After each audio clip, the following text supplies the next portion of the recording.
have to be, we're sitting at a table, everybody wants to sit at the table. You know, that's the reality. If you're not there, you don't get to hear, you know, what's going on. You get an interpretation, a version of the truth, you know. Car accident, it was pink, it was yellow, it was definitely green. Who knows? So you do need to be there. You pick up nuances, you get a feel, you get the vibe, as they say, you know, from the films. You understand who's going through tough times, who's not going through tough times. Also, opportunities. You hear all that, but you also get to be heard as well.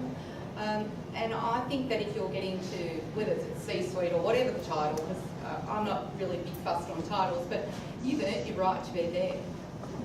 And that's what it's about, is being a part of the business driver. If you're a successful leader, it doesn't matter what area you work in.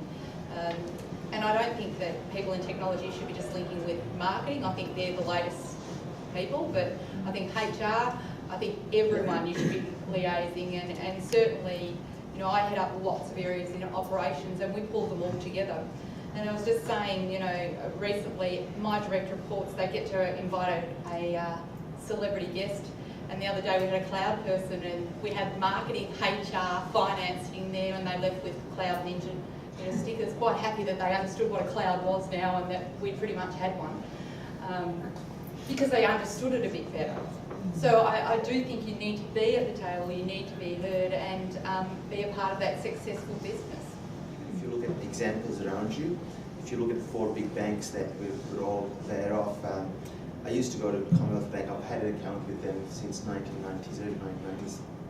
And I remember when I was in Sydney, and now I live in Melbourne, but when I was in Sydney, I went to the Surrey Hills branch, and I stood there in my lunchtime for 1.5 hours, and I couldn't get to the counter.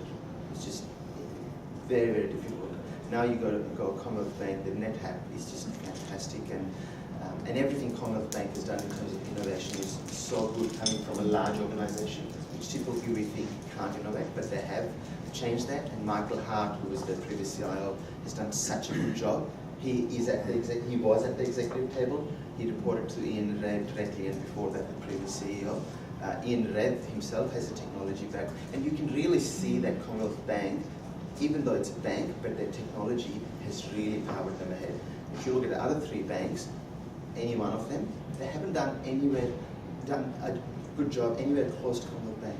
And in majority of those banks, the CIO has sometimes reported to the CEO, but most of the time hasn't reported to the CEO.